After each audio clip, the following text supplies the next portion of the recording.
Good Friday evening, July 12th, and welcome to the NCWLIFE Evening News. I'm Grant Olson. Here are a few of the stories we have coming up for you tonight. A Wenatchee man has pleaded guilty in a fentanyl case that began with a woman's death. The median sales price of a home in the Wenatchee area real estate market is now at $500,000. No end in sight to this current heat wave, with temperatures around the triple digits right through next week. Your full weather forecast is coming up.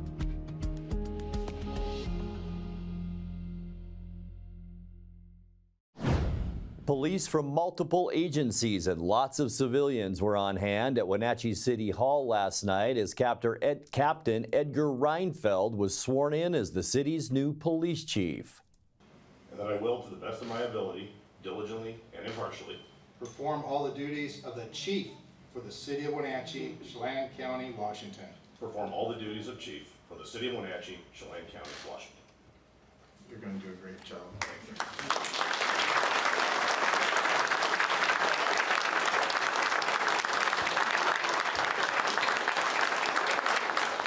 The 51-year-old career police officer was appointed by Mayor Mike Poyer to take the place of Steve Crown, who retired in June.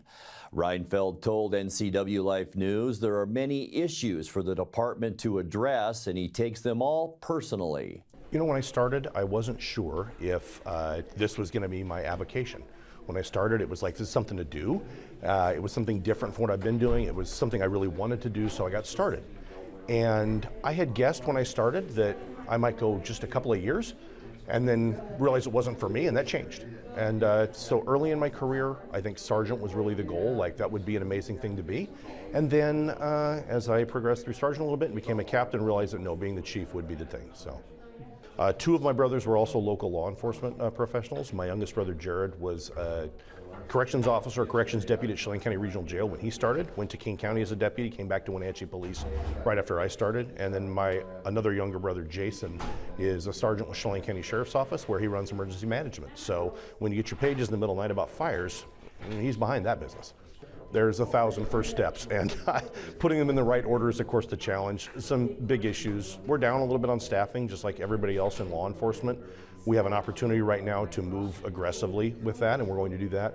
We also have a variety of software-based initiatives, quite frankly, to clean up and get the paper out of things, to improve accountability, to improve our processes, and really track what we're doing, including barcoding our evidence. We do good with evidence, but it's laborious. We're trying to cut some of that out with barcoding. It's just one tiny thing that's really close right now. I'm here. I have been here my entire life. This is where I grew up. This is where I live. I moved away for a couple of years to go to college. Didn't do very well at that and came home. Went to college again later. But this is the community I grew up in, this community I live in, this community I love. I live right in the middle of the city. I'm not moving from there. What impacts people in our community who call the police department impacts me as a citizen as well. And it's very important to me to move quickly, to be decisive, and to take care of the things that need to be taken care of for the safety of our community. A Wenatchee man has pleaded guilty in a fentanyl case that began with a woman's death. 43-year-old Jeremy Bolerjack entered a plea Wednesday in Chelan County Superior Court to 2 counts of conspiracy to deliver narcotics. Wenatchee police began investigating Bolerjack after the January death of a woman at the YWCA shelter where fentanyl was found near her body. Bolerjack admitted providing fentanyl to the woman, although he was not charged with causing her death. Judge Kristen Ferreira ordered Bolerjack to undergo an assessment to determine if he can be sentenced to drug rehabilitation later this month. The City of Wenatchee is inviting local residents to an open house on the Confluence Parkway Project. The project is a $134 million venture to create a second bridge across the Wenatchee River as part of a bypass beginning near North Miller Street and North Wenatchee Avenue. The event will include a presentation and an update on the design and status of the project. City staff members will also be available to answer questions. The open house will take place Monday from 5 p.m. to 7 p.m. at the Wenatchee City Council chambers.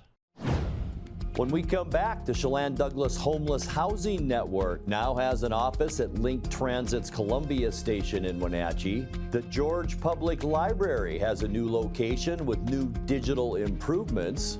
I'm Grant Olson, and you're watching the NCWLIFE Evening News. It's vacation season. While a trip to Hawaii sounds great, we know what you really want is an inflation vacation. That's why Abby's feeds a group of 4 to 6 people for less than $26. Enjoy an inflation vacation at Abby's. You can be a superhero tonight and treat your family to Abby's famous hometown hero. This giant features our classic pepperoni, tasty Italian sausage, and crisp green peppers, all layered together for a legendary feast. Don't miss this July special pizza at a very special price. I'm Keith Gaynor, running to be your next 12th District State Senator. It has been a privilege to serve you the past 6 years in the House of Representatives. I believe public safety is a critical issue that affects all of Washington. This should be one of our highest priorities. Washington families are struggling. Housing, food, and gas prices are severely affecting our budgets. We need to find better ways to support our families. Together, we can build a better Washington. There's no place like home, because home is where we're totally comfortable. It's where we can be ourselves and let our guards down. It's where we make memories, and we're always imagining new ways to keep it totally comfortable. Carrier, total comfort, totally happy.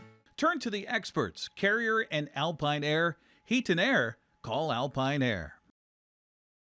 What does RV stand for? Recreational vehicle or ruined vacation? At Click-It RV, we want you to have a fun, safe camping experience. So for the month of June, get to any Click-It RV store and get a professional propane leak test, tire pressure check, wheel bearings, roof, slide and battery test. And all inspections are free because we want you and yours to have a safe camping season. Thinking of upgrading? Check out the used selection of new and used top brands like Grand Design, Rockwood, Flagstaff, Winnebago, and more. So get to a Click-It RV store near you for a free inspection and keep your family safe.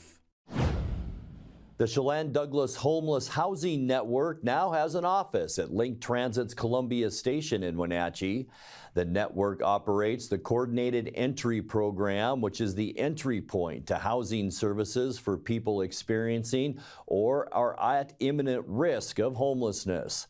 The Board of Chelan County Commissioners decided to bring the Coordinated Entry Program in-house to provide centralized services, as the program was previously contracted out to 3 different agencies.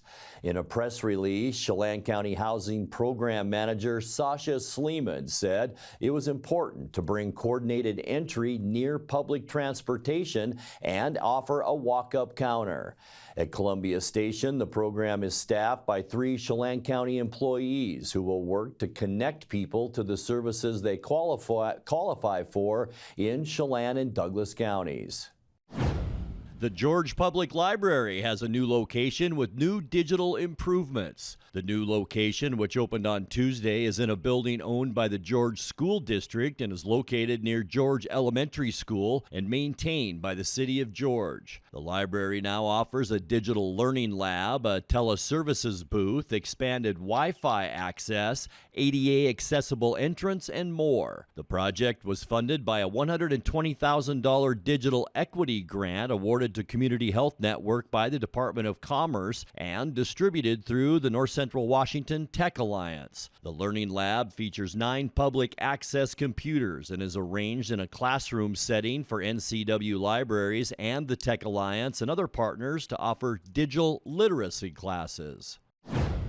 The median sales price of a home in the Wenatchee area real estate market is now at $500,000. Pacific Appraisal Associates of Wenatchee reports the median price of a home in June was right at $500,000. That's up 5% compared to June of 2023, when the price was $477,450. Total home sales this past June were up 5% at 82. That compares to 78 sales in June of 2023. Meanwhile, active home listings were way up in June, with 201 homes on the market, up 50% compared to last year when 134 homes were listed in June. The Wenatchee real estate market consists of Wenatchee, East Wenatchee, Malaga, Orondo, and Rock Island. Coming up next, tomorrow is the grand opening of a new boutique store on Wenatchee Avenue in Wenatchee. We'll tell you more about that coming up in tonight's features story. Hot temperatures and high fire risk as we head into the upcoming weekend. I'll have all the details coming up in your full local weather forecast.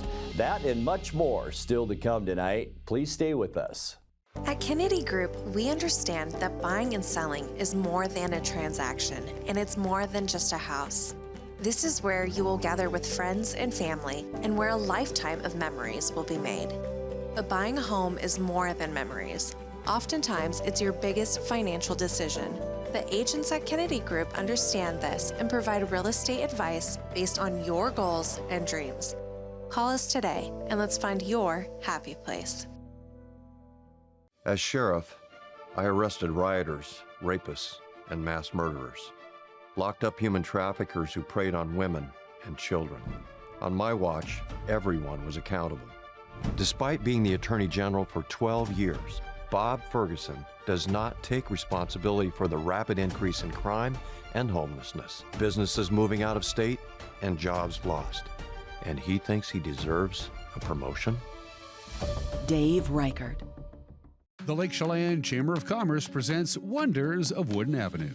Steelhead Cider offers 20 taps with cider, beer, and wine, featuring views of the lake, great music, and fantastic flights. Find it on Wooden Ave behind the bookstore in downtown Chelan. Kelly's Classic Ace Hardware Store. From the minute you walk through the door, you'll feel the difference. Kelly's revives the days of personal service lost in the big box stores of today. Kelly's Ace Hardware in classic downtown Chelan. Wonders of Wooden Avenue, North Central Washington's premier shopping district. Lifeline Ambulance has partnered with Wenatchee Valley Tech to provide EMT certification training within the high school. This opens up career opportunities in EMS, fire, and other medical fields, and gives these students a leg up when entering the workforce. Students at Wenatchee Valley Tech, through our partnership with Lifeline Ambulance, can now earn their National Registry EMT certification.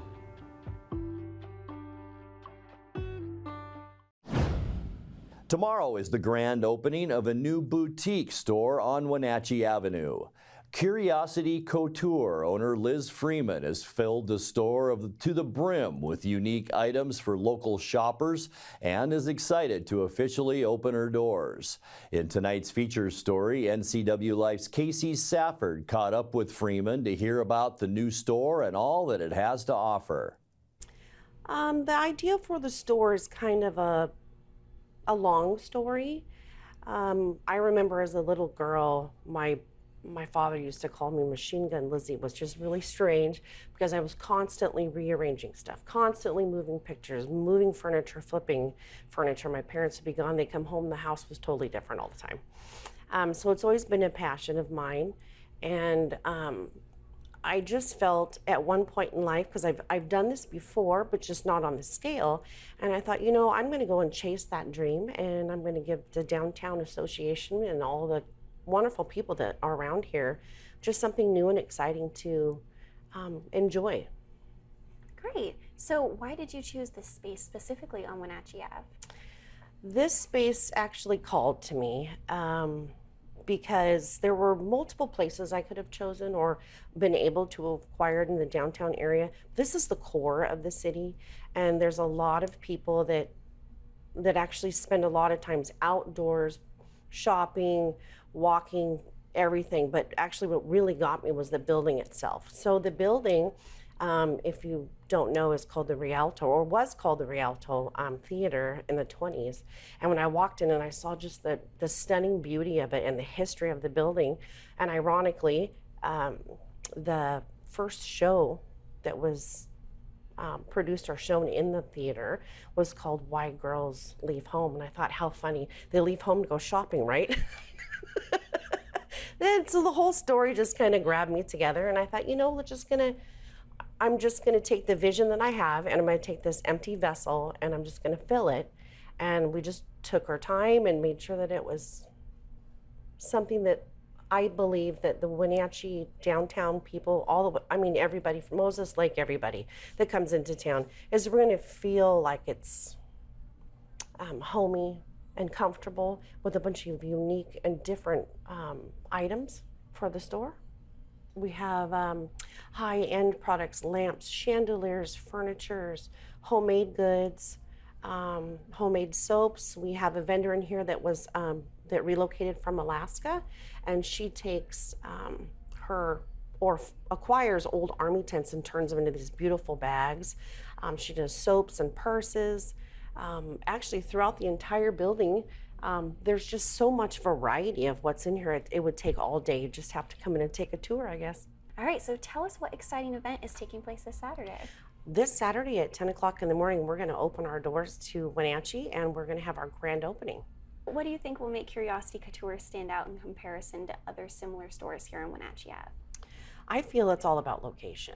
I'm so centrally located into the downtown heart itself between Pybus, Mountain Chick Floral over here, Woody's across the street. There's so many great vendors right here that there's just a lot of hubbub going on in the city. So I feel it's a great location. And I also feel that the variety of items that we have in the store is new and fresh and really kind of brings that good vibe energy. Great. So speaking of other nearby stores, have you been receiving any support from other local business owners during your soft launch and coming up to your grand opening? Oh yes. I've had a lot of support. Just about everybody that's around here has been like, oh, I can't wait to see it. And I've been so excited that, I've let them in for little sneak peeks and stuff. But at the end of the day, I kind of like, okay, the plastic's still up, so you have to, kind of wait for the surprise. But Mountain Chick Floral over here has been very supportive, as my neighbor, Marcy Collins across the street, Woody's across the street. Everyone's just been so excited to see the downtown come more alive with more retail and more fresh vibe than it has before. And so they just kind of embraced me, and it just helped me and my creativity just bloom. Time now for a check of your North Central Washington weather forecast. Hope you had a great end of the week on this Friday. And once again, our hot weather continued.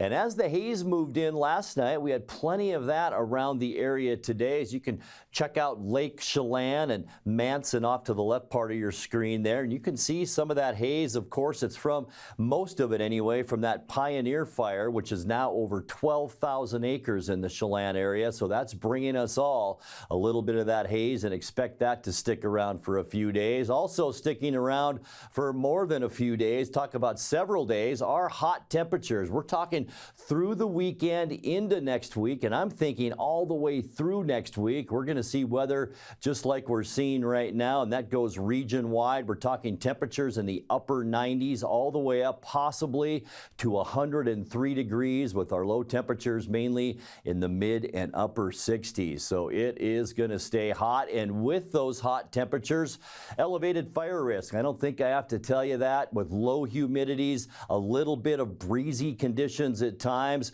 we have the potential for some major fire spread, and also, as I mentioned, haze out there, so degraded air quality as well. All of that is what we can expect as we get into the upcoming weekend. Warm one once again today, 97 unofficially our high temperature. 87 is where we should be for this time of year, and our record high 104 set back in 2002. Another mild start to the day this morning at 70 degrees. 61 is our normal low, and our record low 48 set in 1997. Sunrise was at 5:17, and the sun sets for us tonight at 8:55. Getting in now to that upcoming weekend, and it's going to get hot tomorrow, even hotter than today. Lots of 100s on our map for tomorrow, from Moses Lake to Ephrata, Quincy, Wenatchee, through Eniat and into Chelan. Once again, Omak, the warm spot tomorrow at 101 degrees, 99 in Kashmir, 98 in Leavenworth,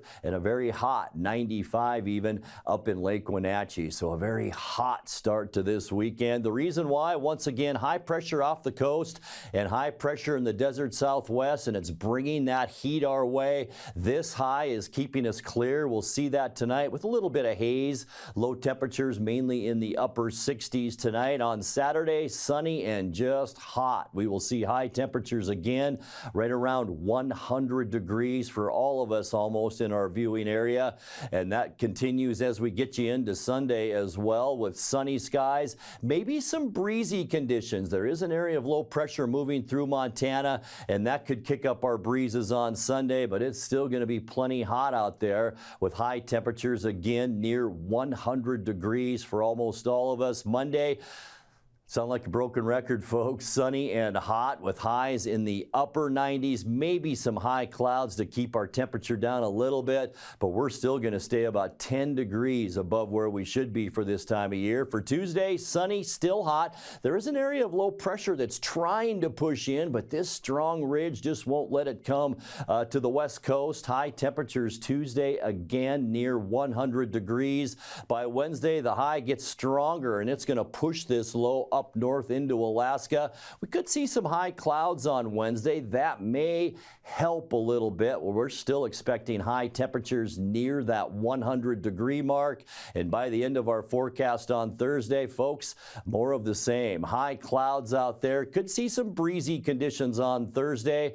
Hot temperatures as well, with highs again near 100 degrees. All right, your 7-day forecast. 68 overnight tonight, 100 tomorrow. 99 on Sunday, so get ready for a very hot weekend ahead. And then a couple of 90s on Monday and Tuesday, 97 Monday, 99 Tuesday, and we will just stay hot on both Wednesday and Thursday. Some high clouds those days, but temperatures right around 100 degrees. And that's a look at your North Central Washington weather forecast. Coming up next, tonight's sports report with Eric Granstrom and more as the NCWLIFE Evening News continues right after this.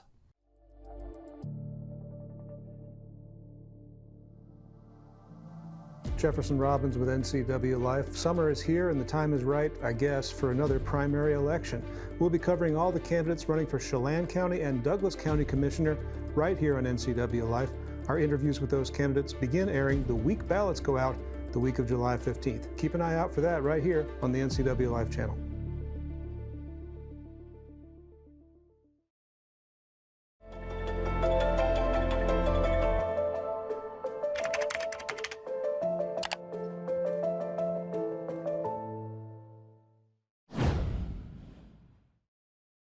And a happy Finally Friday. Cal Raleigh homered for the second time in a week from both sides of the plate in Seattle's 11-0 win over the Angels. The 11 runs, by the way, most Mariners have put up this season so far as they jumped on LA's rookie starter making his Major League debut. J.P. Crawford also contributed 3 hits and a home run as Seattle's bats woke up. Crawford at second base, the 2-2. Hit hard through the right side for a base hit. Crawford is being waved home. The throw from Pilar to the plate is cut off. JP scores standing, and 2 batters into this one. The Mariners take a 1-0 lead. Big chopper, Guillorme, fair ball, steps on third, a mile-high throw. It hits off the railing, and then Karam's into right field. And the umpire is blowing this dead and awarding 2 bases. That hit off something and then hit off the railing? Did it go inside? I think it just went off the railing. Yeah, I'm surprised this was blown dead. Oh, no. It went beyond the railing, did it not? And caromed off something inside, so that is why it was called dead. So good call on the field. This ball is laced to the gap in left center field. Moniak can't get to it, plays it on a hop. Raley scores. France sprints across home plate. And the Mariners keep on pushing runs across in the first inning. They lead it 4-0. This ball is smoked down by the pole. It is fair and gone. An absolute screamer from Cal Raleigh. Take cover. Number 18 left a tracer behind it. 114 off the bat, and it's 5-0 Mariners. Cal gets the trident down in the dugout. And there's the swing, and there is the reason why. He hits just a missile right down that right field line. You see it just inside the pole. This ball is a rocket to right field. J.P. Crawford bangs it off the signage for a home run. The Mariners Tigers are slowly turning this one into a laugher. 7-0 in the fourth inning. It's 2 innings in a row, and J.P. Crawford, 108 off the bat. He continues to hit left-handed pitching well. This time he pulls it. On the button out to center field, Julio slides. That ball moved on him at the last minute. It looked like he makes the catch. Julio makes the catch on Moniak, who had a catch somewhat similar to that earlier today. Through the left side for a base hit. The Mariners tack on here in the 6th inning. Polanco scores. What a night it has been for J.P. Crawford. A double, a homer, and now a ribby single. Has he done it again? Has he done it again? He does! For the 3rd time in his career, and the 2nd time in just the last few days. Cal Raleigh has homered from both sides of the plate. Simply remarkable from Cal Raleigh. He has been wearing out that trident. Cracked into center field. Robles given some ground. He makes the catch, and that's the ball game. Seattle and LA go at it again tonight at 6:38. Brian Wu facing Tyler Anderson. You can watch the action on Root Sports Northwest. Well, Houston completed a sweep of Miami last night with a 6-3 win. That keeps the Astros 2 games behind Seattle in the American League West. Boston beat Oakland 7-4, while Texas was idle. Wenatchee made 2 critical errors in the top of the 9th inning, allowing Edmonton to score 3 unearned runs and a 6-4 defeat. Micah Buchasic was the hard luck loser as the defense let him down as he dropped to 0-2 on the season despite striking out 8 hitters over 3 innings. Joel Norman tells the story last night of the loss. The Wenatchee Apple Sox took a 4-3 lead into the 9th inning Thursday night, but they could not hang on as they allowed 3 runs in the frame thanks to 2 errors and fell in the rubber match to the Edmonton Riverhawks 6-4. The Apple Sox had not lost a game yet this season when leading after 7 or 8 innings as they were 17-0 in that span, but they could not stretch it to 18-0 as their only 2 errors in the last 2 days came just about at the worst time. Edmonton scoring 3 times in that frame. Wenatchee threatened in the bottom of the 9th inning, but could not quite get it done. The Apple Sox scored the game's first 3 runs with a big bottom of the 1st inning, but then would give that lead up with 3 runs scored by the Riverhawks at the top of the 4th. Evan Cloyd hit an RBI single in the 5th inning to put the Apple Sox back in the lead, and again they would hang on to that lead until a little bit of trouble in the top of the 9th inning. Wenatchee will play non-league action on Saturday and Sunday night against the Cascade Collegiate League Showcase team, and then after that, it's the All-Star break, as 4 Apple Sox players, Evan Canfield, Quincy Vassar, Max Hartman, and Jonathan Fitz, will be heading to Bellingham on July 17th. With your Apple Sox update, I'm Joel Norman. Roberto Gonzalez paced the Sox offense with a leadoff spot, going 2 for 4 with a run. Wenatchee entertains the Cascade Collegiate League All-Stars tomorrow at 6:35 and Sunday at 5:35 at Paul Thomas Senior Stadium. Well, checking the Les Schwab scoreboard from last night, Bellingham edged Northwest Star 8-7 in non-league play. Port Angeles won its 2nd straight game for the first time this season, down in Kamloops 14-7. Corvallis swept a doubleheader from Yakima Valley, taking the 7-inning opener 3-0 and the 9-inning nightcap 5-4. Bend beat Cowlitz 7-3. Ridgefield got by Walla Walla 4-3. Portland shut out Springfield 6-0. Nanaimo and Wenatchee are tied atop the WCL North second half standings, while Kamloops, Kelowna, Bellingham, and Edmonton are all a half game back heading into the weekend. Well, a big, loud weekend of racing at Wenatchee Valley Super Oval gets underway tonight up at Fancher Heights. Thunder in the Valley features a bunch of open-wheel racing with practice tonight. Racing tomorrow night at 7 o'clock. Featured will be the Rockstar Energy B-Mods, Freedom Mods, IWS Sprint Car Series, Northwest Focus Midgets, and the OTRA Can-Am race. Gates will open tomorrow at 5:30 afternoon due to the heat. Get your tickets and more information at WVSO.com. Well, if you would rather stay inside and watch TV this weekend, we have some Fire on the Ice to share with you here on the NCWLIFE channel. Watch Saturday and Sunday at 1 o'clock and 7 o'clock for Wenatchee Wild games from last season. See the Wild and Victoria tomorrow afternoon at 1 o'clock, then against Spokane at 7. Sunday's games features Wenatchee and Kelowna at 1, and the Wild and Chiefs from a March game at the Town Toyota Center at 7 o'clock. That's a look at sports news. Have a great weekend. We'll see you on Monday. And that will do it for our newscast tonight. For more news from around North Central Washington, you can find us at ncwlife.com, on our social media channels, or on our mobile app for iPhone and Android. And remember, if you see news happening, we'd like to hear from you. Email us at news@ncwlife.com or give us a call at 888-6295. I'm Grant Olson. Thanks so much for being with us. Stay cool and have a great weekend.